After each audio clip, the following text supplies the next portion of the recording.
Hein? Voto pour les secondes, voto et nana. Et maintenant, multiplie après 0. Ben, quand 0 n'a pas. Même si on ne multiplie pas et on fait addition entre 0 et 0, ça donne combien? 0.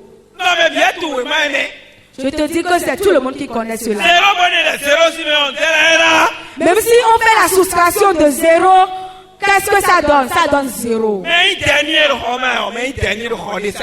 Même les derniers de chaque classe connaissent cela. table de multiplication, ton dé, wow. Même s'ils ne connaissent pas la table de multiplication, et tu lui dis, la table de multiplication, si tu lui dis de te citer la table de multiplication, il va te dire 0 fois 0 égale 0. Avant d'attendre. 0 fois 0, 0.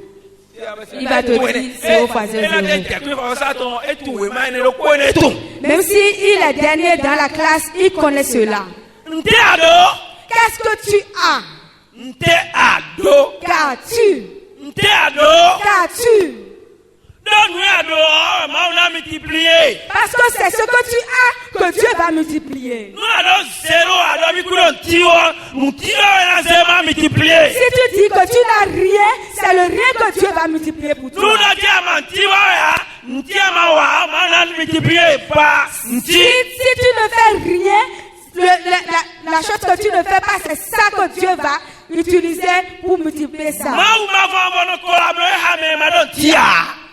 Dieu ne se collaborera pas avec ceux qui n'ont rien. Dieu. Il n'opère pas avec ceux qui n'ont rien. C'est pour cela il a dit de ne jamais laisser le paresseux. Et de ne jamais laisser le paresseux manger.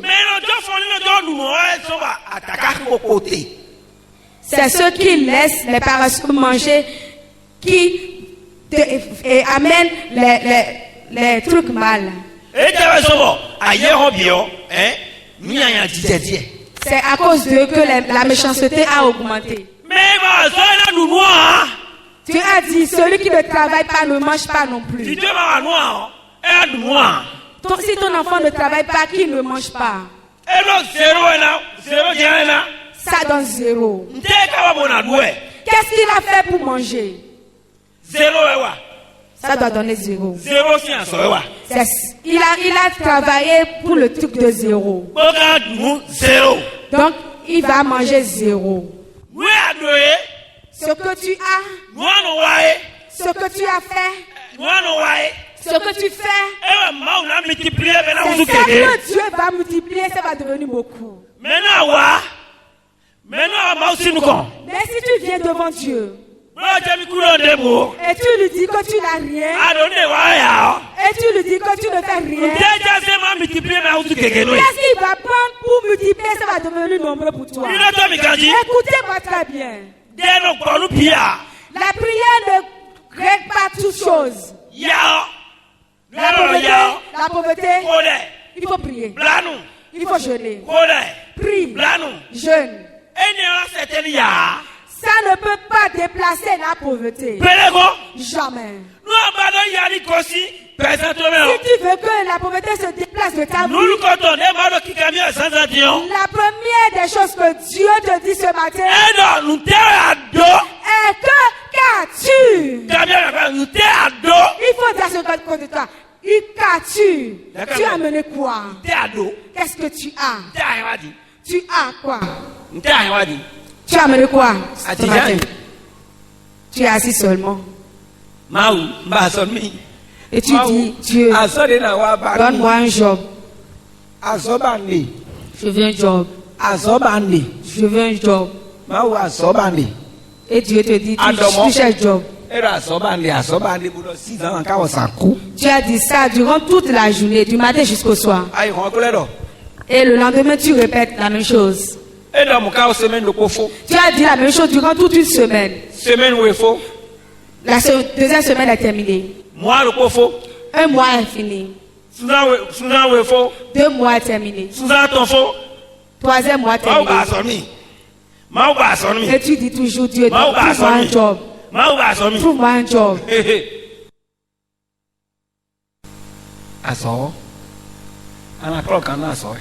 Même si tu fais la vaisselle, c'est un travail, c'est un job. Il faut savoir que la Bible a dit qu'il n'y a pas un sous-métier.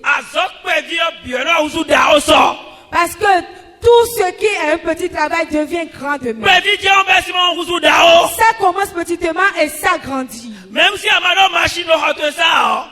Mais si tu n'as pas la machine chez toi, tu as aigu. Tu as la corde pour coudre.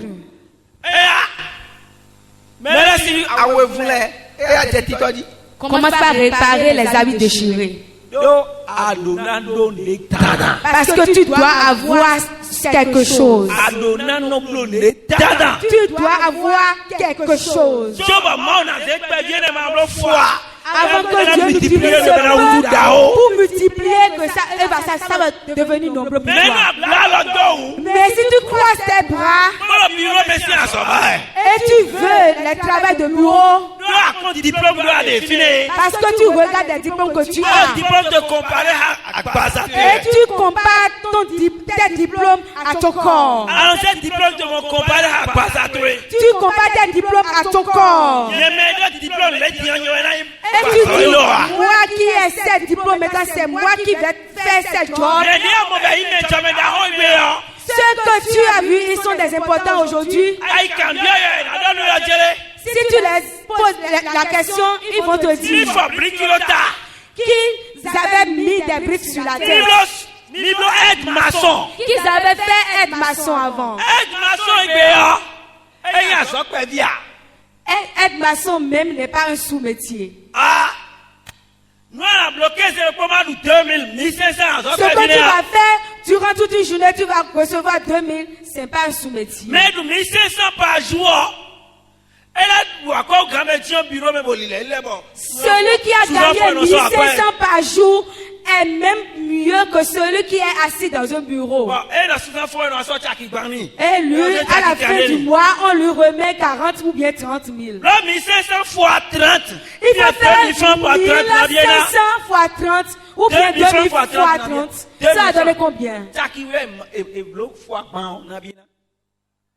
Hein? 60 000. Ça a donné 60 000. Bon, mais bureau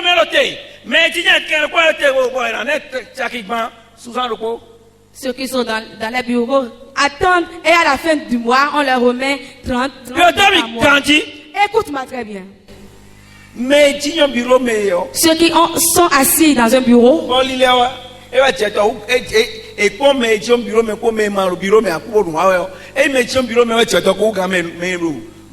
si on les compare avec ceux qui ne sont pas assis dans un bureau, eux, ils sont au-dessous de ceux qui ne sont pas dans un bureau.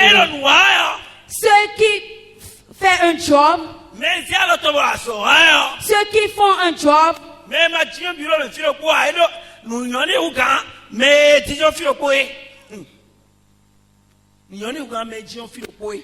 sa vie est mieux plus que celui qui est assis à une seule place. Si tu es assis à une seule place et tu es resté à une seule place, et c'est ce travail que tu vas faire. Et celui qui n'a pas un seul travail, lui il est libre de faire tout. À moins que celui qui est à une place, c'est lui-même qui a créé son entreprise. À moins que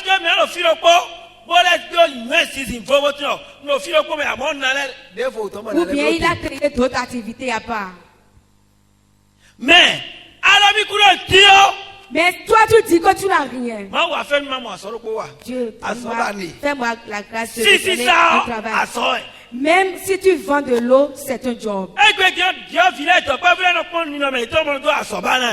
Aujourd'hui, maintenant, les jeunes filles et les jeunes garçons regardent leur corpulence, la manière dont ils sont et ils cherchent le travail qui leur correspond. Écoutez-moi très bien. Écoute-moi très bien. C'est pas parce que tu parles bien le français que tu vas trouver un travail. Tu as beaucoup étudié, cela ne peut pas éloigner la pauvreté de toi. Ceux qui sont les grands riches, est-ce qu'ils sont partis à l'école? Je n'ai pas dit qu'ils ne sont pas partis à l'école.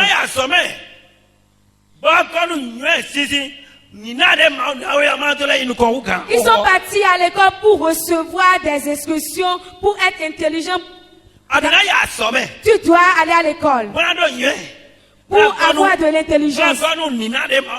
Et tu vas accoupler ça avec le don que Dieu t'a donné. Pour avancer plus.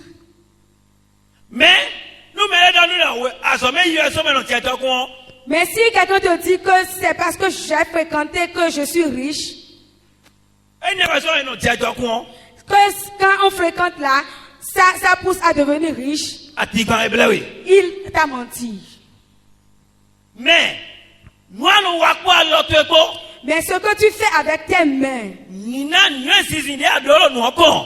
l'intelligence que tu as, le don que tu as, devant tes œuvres, ce que tu fais avec tes mains, c'est ça qui va te pousser à aller de l'avant. Que ceux qui ont compris n'ont qu'à remuer les mains. Donc si tu te présentes devant Dieu et tu lui dis que tu n'as rien, il va multiplier le rien que tu as fois le rien. Parce que l'onction ne tombe pas sur zéro. Si à celui que toi, l'onction ne tombe pas sur zéro. Jamais. Regardons ce qui s'est passé dans la Bible. Allons dans 2 Rois 4 à partir du verset 1er. Que personne ne te trompe. Cette année, ce que tu fais, il faut bien prendre importance à ça. Plusieurs personnes, leur problème est quoi? Ils ont l'onction. Ils ont le don. Mais ils n'ont pas les belles paroles. Ils n'ont pas de bel langage.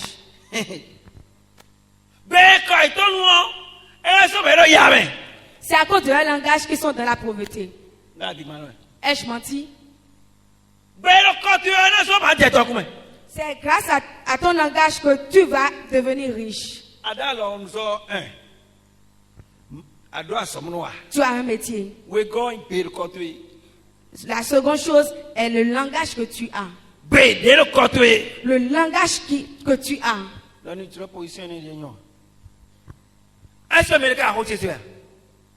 Est-ce que quelqu'un est en train d'entendre ma parole? Amen. Amen. Là, le langage que tu as. Le langage que tu as. Le langage que tu as. Ajouter à ton métier va te faire avancer. Toi, tu as un métier. Et tu n'as pas un bon langage. Et tu as un bon langage. Et si l'onction ajoute, pouf, tu vas être élevé. Mais si tu as le métier, et si tu n'as pas un bon langage, tout le monde va te fuir.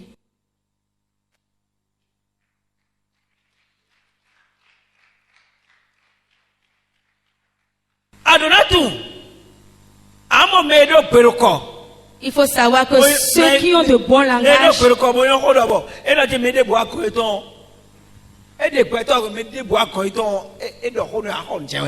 il y a des gens, quand les gens viennent vers eux pour payer, les gens paient seulement. Si tu veux payer chez eux, il faut partir chez eux. Ils vont commencer par t'accueillir. tonton, viens. Ils vont te manager jusqu'à... Même si on te dit de te retourner, tu vas refuser. Il faut partir à Misebo.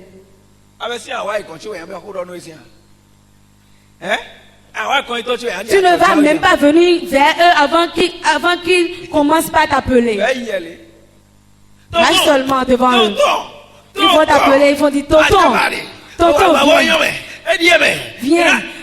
viens voir ça. Ils vont te suivre.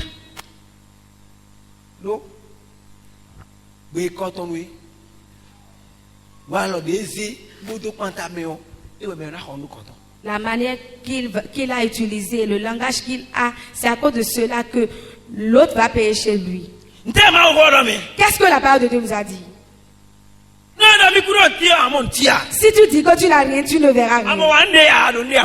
Si tu ne fais pas quelque chose, tu ne verras rien. Que demande encore à celui qui t'a tué. Il a dit rien. J'attends mon mari, il va me donner.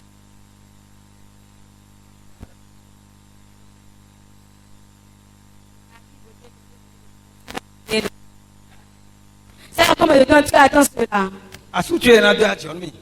Tu attends ton mari. Ça va dire 5 ans.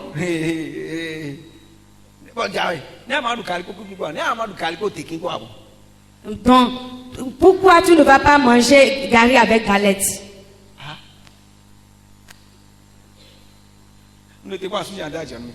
J'attends mon mari, il va me donner l'argent de commerce. Non.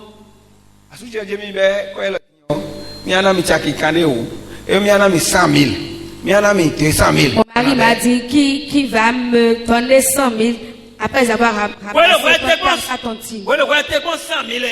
Lorsque toi tu attendais 100 000, lorsque tu attends 200 000, lorsque tu attends 50 000, les gens sont trouvés 500. Les gens sont trouvés 500. Les gens ont trouvé 500. Ils ont trouvé 250. Et ils ont commencé un commerce. Il faut dire ce gars, ils ont trouvé 250 et ils ont commencé un commerce.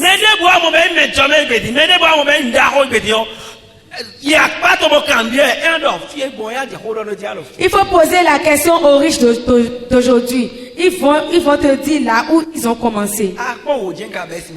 Ils vont te dire j'ai commencé par 250. J'ai commencé par vendre de l'eau avec 250. Il va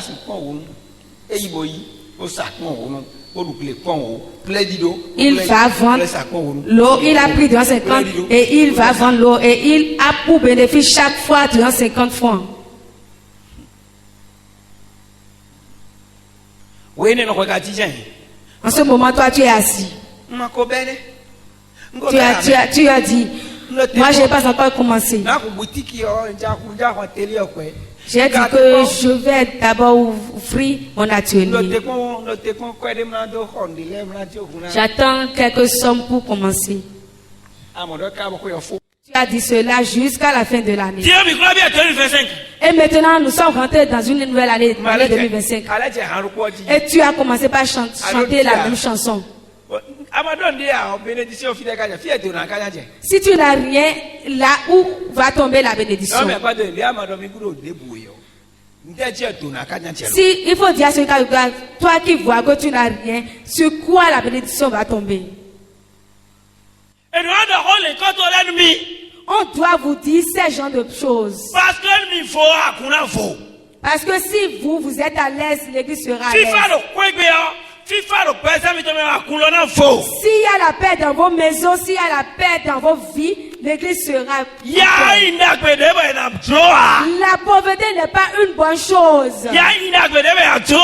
La pauvreté n'est pas une bonne chose pour la vie. Donc il est très très important. Dieu a dit que le peu est important devant lui. Oui. Beilo no geido mauton le gbetamele. Lokosi asukusi wa mon Élysée gberoko. Mauso ato. Beino. On a dit un prophète. Un prophète de Dieu. Mauso ato. Un prophète de Dieu. Mauso ato. Il est un serviteur de Dieu. Sa femme, le serviteur de Dieu, la femme d'un serviteur de Dieu est partie vers un autre serviteur de Dieu. Et elle lui a dit. Elle a crié au secours. Serviteur de Dieu, viens me sauver. Viens me sauver. Viens me sauver. Il y a de nombreuses personnes qui sont en train de crier en ce moment. Plusieurs personnes crient dans leur cœur maintenant, au secours Dieu, viens me sauver. D'autres vont se confier à leur prochain.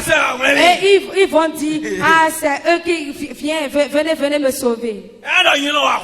Ils vont dire, mes oncles, venez me sauver. Ma tante vient me sauver.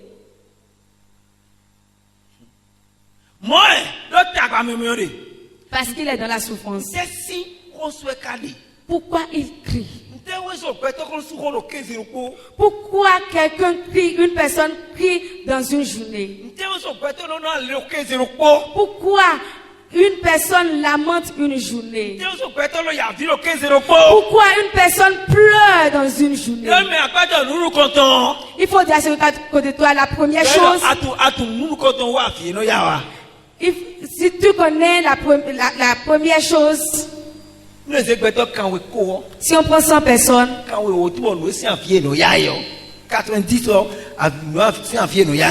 il y a 90%, la cause de leur pleurs est la pauvreté. La pauvreté. La pauvreté. La pauvreté. Les enfants vont manger. Les enfants vont manger. Ils vont porter à vie. Il n'y a pas de l'eau. Ai-je menti? Le créancier va venir.